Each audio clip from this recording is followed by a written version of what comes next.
This is Who's Behind the News from newsjunkie.net. I'm the producer and host, Matt Fidler. Today's episode is about sensationalism in the news. And for many of us, that sensationalism has led to a lack of trust of the news in general. And it all stems from something that we like to call the attention economy, which seems to be having an increasingly large impact on journalism. What gets incentivized? Rage bait, more sensationalism. I need those eyeballs. I can't have a business if I don't get those eyeballs, those ears. And with us, as always, is co-founder and publisher of News Junkie, Gordon Whiting. Gordon, welcome. Hi, Matt. Well, I think a big part of what News Junkie is trying to explain where we are in the media and journalism world. So, first of all, I think a lot of people might agree that the news media is maybe broken or not functioning as intended. Do you think that the news media is broken right now? Is that something that can be said and agreed upon? Uh, yeah, because a lot of it's working, but most of it isn't. Or the things that purport to be news are not really. And there are things that have intruded upon the territory of the press and the news that are not really working to serve the purpose of, press and its community. But it's not non-functional. It's just it might be headed for the emergency room. Well, let's break it down even further. And I know that the media is a term you like to avoid, but I do, yes. so well, what is the media and how does it relate to journalism itself? Media, of course, means something that carries something else, a message. So media, it isn't journalism per se. It's not packed into that word. It just means it carries something. It carries a message in this case from its originator to its destination. It could be multiple destinations. It could be along multiple pathways, channels. And that's the media. And it's become synonymous with the news business, the news industry. It's been synonymous with news. So, Gordon, we have all these different media over the past that are still all around, really, from newspapers, radio, television, and now the internet. What's the through line that connects all of these, where we kind of see them as all the same thing of the news media? I think it's that uh, attention economy concept. That's a recent term, but it aptly describes what Hearst and Pulitzer and Harmsworth were doing in the 1880s, all the way through their end of their run in the 1920s, approximately. But it adapted itself, the same model, caused some kind of sensationalist tease that gets the attention, and then they'll buy the paper. It adapted itself to radio. Not at first, but as the radio moved into its commercial phase, it was able to adapt and use that model. Attention, get their attention. Tease them, get them to tune in at 8 o'clock, at 9 o'clock, and listen to Fibber McGee and Molly, or The Life of Riley, or Enrico Caruso's last concert performance or something. And it adapted to television. Not at first, but as they started to figure out, the powers that ran those networks figured out that advertising would adapt in the same model, tease them, get them to watch, run a 15 or 20-second clip from this week's upcoming episode of I Love Lucy, get them to watch, run the commercials. It was an adaptation of that original model that started with newspapers, and then it morphed big time into cable, and then to the internet. It has many permutations in today's environment, but you can trace it. Well, let's go back to I think what we could say is the beginning of this kind of business of journalism and mass media newspaper. How was it supported? Was it, purely to, you know, give expression to political views? Was it to gain community, or was it an actual money-making business, or all of those? Well, even in the time of Thomas Jefferson, you can find broadsides and small papers that both sold for a penny and had an advertisement from, the painless dentist who could extract your sore tooth. But it was really the Civil War was demanding, communities demanded more news. There were more production of news and newspaper distribution. And by the time that Joseph Pulitzer and William Randolph Hearst got involved in the newspaper wars in New York in the 1880s, they took it to another level because they understood that you could attract attention, not just have a newspaper and therefore people would want to read it because it was news, but attract attention with sensationalist headlines. Murderer still at large, extra, read all about it. And extra, we hear that extra, extra. Well, it meant they printed it, they went to press a second time that day and printed an extra edition, and that hit the streets. And when something was an extra, that means something very sensational had happened. It's like that breaking news scroll you see across one of the cable news networks that used to Ryan, yeah. actually mean something major happened.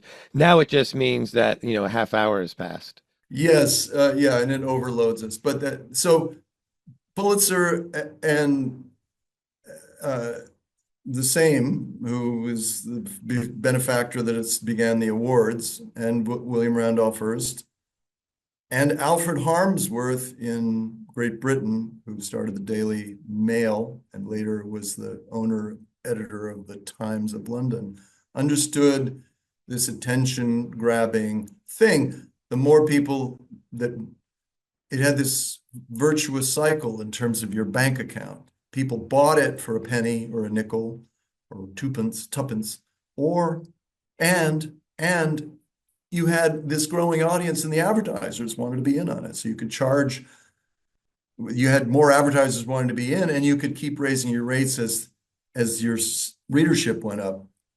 An important thing to note is that Pulitzer and Hearst, I think, weekly changed the count of their readership at the masthead. And there was an arms race, a war to show, who had the most readers. And they had, it was an audited number. So it had to be real. You couldn't just make it up. They probably would have made it up, but it was a real number. And that was a very, very big indicator of the scorecard in the news business.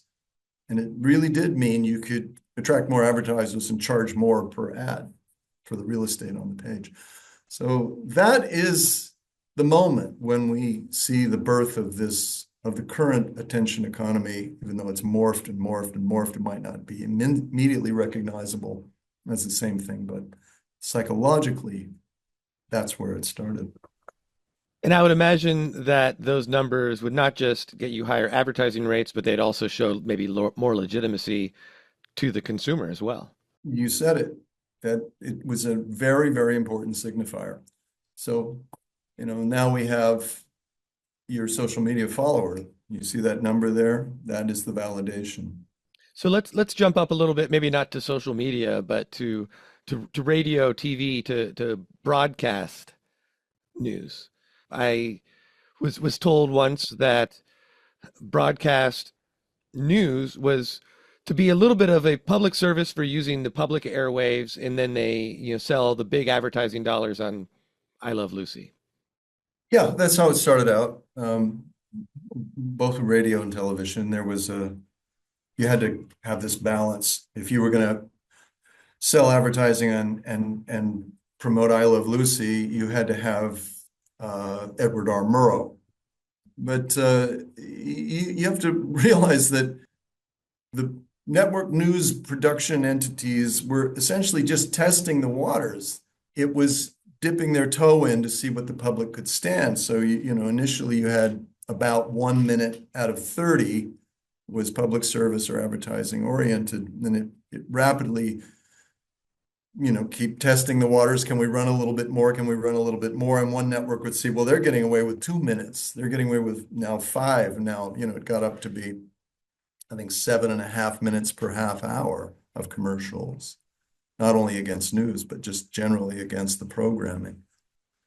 Until, in the age of talk radio, you had 32 minutes an hour of advertising and 28 minutes of talk.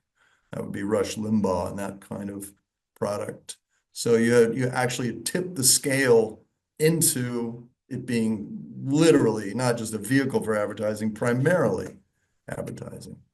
Let's fast forward into cable news. I think, but I think before we head right into that, though, I think there's like the fairness doctrine that was eliminated in what the late 80s, or Yeah. suddenly you have CNN and then eventually MSNBC, Fox News. How does that lead into maybe what our disillusion with Yeah, let's get to that because I think without running the timeline of the evolution of this thing, it's which is interesting, but here's maybe a way to understand it. We talked about the attention economy, putting sandwich boards out on the street with an extra edition, try to attract somebody, murderer still at large, or Yankees win the pennant, on a balk, or some freak thing happens. They would run an extra edition, or the paperboy calling out, you know, what the headlines are. And now you have an exploitation of that attention economy with podcasters, social media, things that have been all part of the mix, like the Drudge Report and Oprah. Um, News shows like 60 Minutes gave birth to other ones like 48 Hours, which are much more kind of sensationalist and teasing. They close off before the commercial with that cliffhanger. You got to stay tuned to get the next chapter in this sordid mystery of the, two-timing bigamist that killed the first wife and stole the money and all of this stuff that they're. Well, does that sound familiar? We're running this game on people's brains. And the podcasters, the Rush, the Carlson, Hannity, Nightline, YouTube and YouTube Shorts and same thing. TikTok? Ted Koppel, who's a good journalist, and 60 Minutes, good journalism. But, it's like, and now this, we'll be right back. And now you get, Drano commercials or something. Or bring your family to Disney World, and it's right in the middle of a piece on genocide, and you can't actually, those things really do not belong together. The New York Post is part of the Murdoch thing, but the New York Post was already the New York Post with its sensational stuff before Murdoch. I think he's had it since the 70s. Actually, the New York Post, which was founded in 1801 by Alexander Hamilton, did become the tabloid we know today under Rupert Murdoch in his first phase of ownership that began in 1976. But this is a way to get attention and therefore have a business. So what happened is that the internet broke down the cost of getting in on this attention game. And now you have podcasters and social stars who are doing it. But here's the thing, Matt. Here's the thing. There are now thousands, tens of thousands, maybe hundreds of thousands who are now competing for the same eyeballs or ears, same audience. So what gets motivated? What gets incentivized? Rage bait, more sensationalism. I need those eyeballs. I can't have a business if I don't get those eyeballs, those And ears. playing to your defined audience too, right? We have better metrics on our audience than ever possible Yeah. thanks to social media, right? We can see what they're following, what they're clicking on, what they're Right. So you write a certain tweet or make a certain podcast, that one tracks up here. The other one that was more balanced or whatever its content was, tracks down here. You keep going with that one. right? Who do you want to see the most? Is you want to see something that can confirms your bias, right? You see something that if you're liberal, you say, "Oh, Trump is really in trouble now," or if you're a conservative, they want to say, "Oh, look, you know, Hillary Clinton's emails," or, or whatever it is, that you're going to click on that thing. Well, that confirmation bias or the bias toward, what you want to see and what you want to hear is because you want the brain chemistry, the dopamine, the serotonin. Nothing like that dopamine hit. Yeah, you want it to activate. And because life is hard, life is hard. We're all struggling to just get through every day. Are human beings prone to addiction? Oh, yeah. Yeah, it's not a weakness that, is that some small percentage of the population have. We're all prone to becoming addicted to whatever. You could be addicted to, Beethoven's symphonies or meth, but the same thing is going on. And this is what this kind of rage bait sensationalist, not, it's, as I said, maybe in our last conversation, it's like in a wrapper of news, to maybe legitimize it or to help you think that you're getting the information that is the picture of your world as it actually is. But that is so skewed as to be incomplete and inaccurate. It isn't the news because it is highly selective and it's there to provoke you to keep listening and to come back. But now I happen to know that there's a lot of very legit, good journalists out there that want to bring as close as there can be to the truth and who are trying to compensate for their own biases in there and try to do good reporting. How does that coincide with the lack of trust for the media, especially media that maybe doesn't confirm people's biases? Well, there's a lot of reasons that people don't trust the media. One is that the media brought it on itself by being so commercially oriented and by having Ted Koppel or Walter Cronkite be reporting on the My Lai massacre and then breaking away for a Brillo commercial. This is But that wasn't Ted Koppel's fault. That wasn't his decision, I'm sure. no, but that's the it's all one thing, really. There's ABC News produced it. And Ted Koppel is the mouthpiece for ABC News in this product. So you don't really divide. Yeah, of course, there are journalists who want the truth, write the truth, and will, go to the mat. They will just do what it takes. And we have a proud, wonderful, honorable tradition of great journalists in the United States. So how do we give them more power again and bring the trust back to the, because I think we can both agree that good journalism is extremely important for an informed democracy that makes good choices. Agreed. We can both agree on that. I hope other people agree with us too. How do we bring back the idea that the truth can be found, that there is journalism out there to be trusted, and how to find it? Because there's always going to be. So it wasn't journalists and the press that created this problem, but it was the publishers and producers of same who, in their motivation for money, went with what the market could bear, 20 plus minutes, an hour of commercials on TV. And, you look at the New York Times circa 1981, there'd be one column and then Barney's and Macy's ads, that took up 90% of the pages on this page 2, page 3, page 4, page 5, 6. So there's that. I want to really make that point. It's not like somebody did it to the news. The news is culpable, part one. Part two is you have relentless battering of the press by authoritarians or anybody that is climbing the power mountain and is being called out by the press. Then it's fake news. Then it's the enemy of the people. You can't believe them. That's the fake New York Times, the failing New York Times. Whatever, New York Times, okay, I don't think they're either fake or failing, but you get beat up 20 times a day, 50 times a day, in every place that somebody that might be listening from from an opposite political stance to, in other words, they want to see their man or gal climb.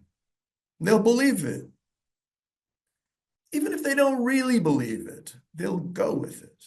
And that has a quantitative, negative, undermining effect with regard to the general public's trust, not just that group. But now, you and I talk to our friends and relatives that are not disposed politically like we are, and they just don't want to entertain anything, any other possibility about it. They believe what they believe. The psychology there is too complex for me, but I've really been humbled at how unreachable some of people in my family, in terms of having um, kind of a logic-based debate. They feel ambushed. They don't want to talk about it.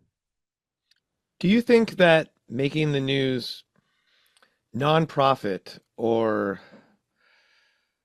just, taking out the commercial aspects of it, I mean, it's probably not possible.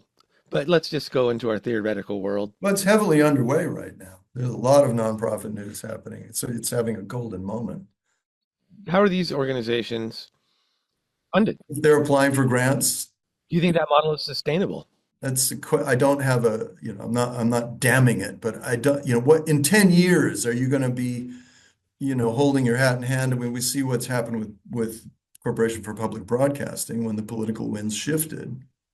You could speak to that. What happened with your organization when that changed?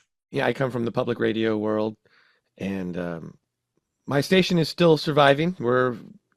My station is in rural Northern California, and we're somewhat of a news and journalism desert. And so the university we're attached is investing money into it, and we're very heavily donation supported, and we hope that enough of the community appreciates what we do to maybe double up their donations to keep us going for the lack of Corporation for Public Broadcasting money. But yeah, it's yet to be known if we're going to survive 5, 10, 50 years. Holding power to account is really an essential part of American democracy. So, to say that that's not going to be there, I don't know what we have after that, but I'm not going to think about that. I'm not going to predict it. I think we can find a way, and there are a lot of things being experimented with, but I want to say there's nothing that's risen to the top, but there is tremendous energy going into new forms of distribution. There are, these platforms like Substack, Medium, other things, and you can subscribe. You can, pick groups of journalism and commentary information sources and subscribe directly to them.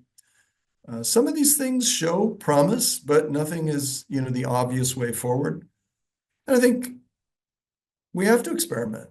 And there's going to be continuing pressure on the legacy media. And that doesn't seem like it's going to recover, but that doesn't mean the news is going to be gone. I'm just saying I don't have a message of, complete certainty about the future, sustainability of news, but I believe we'll find something. Well, like all aspects of democracy, it is all just a great experiment, and if we're complacent, that's when it goes away. And so it's great to hear that there are people who aren't being complacent and understand that there is a problem that needs to improve upon.